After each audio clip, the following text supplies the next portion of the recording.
Hi everyone, my name's Miss Hannah and I'm the counseling intern with Miss Cleem, and I'm going to read everyone Alexander and the Terrible, No Good, Very Bad Day for Tame Tuesday.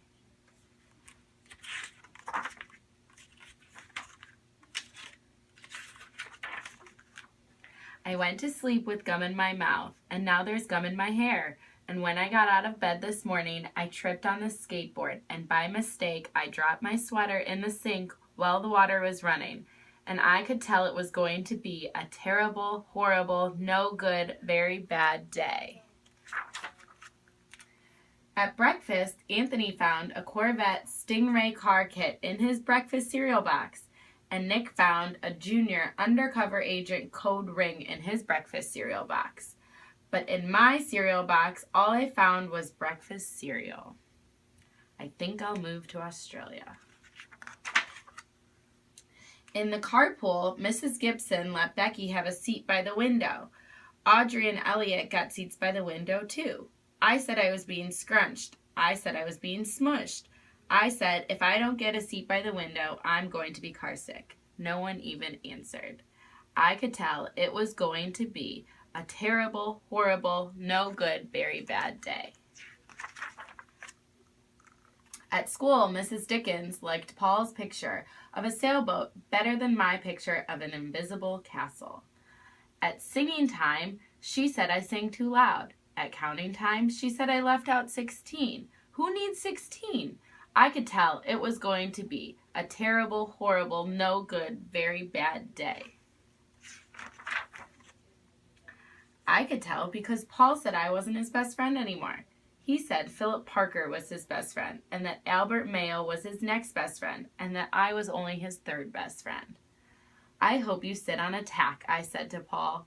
I hope the next time you get a double-decker strawberry ice cream cone, the ice cream part falls off the cone and lands in Australia.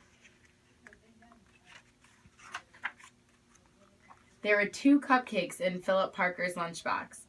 And Albert got a Hershey bar with almonds, and Paul's mother gave him a piece of jelly roll that had a little coconut sprinkles on top.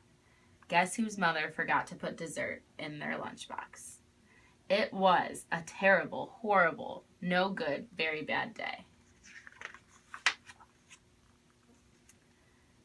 That's what it was. Because after school, my mom took us all to the dentist, and Dr. Fields found a cavity just in me.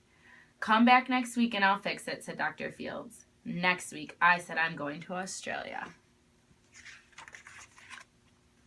On the way downstairs, the elevator door closed on my foot. And while we were waiting for my mom to go get the car, Anthony made me fall where it was muddy. And then I started crying because of the mud. And Nick said I was a crybaby. And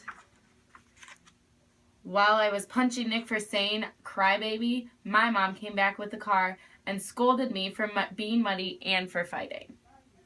I am having a terrible, horrible, no good, very bad day, I told everyone, but no one answered.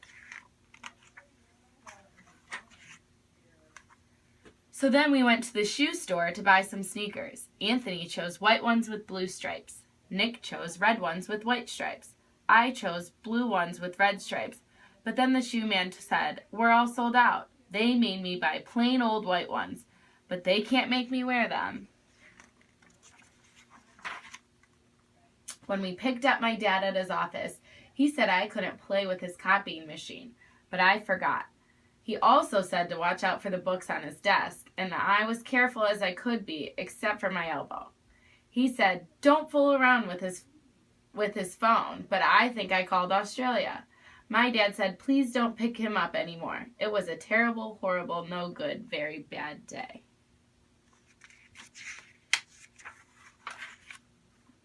There were lima beans for dinner, and I hate limas. There was kissing on TV, and I hate kissing.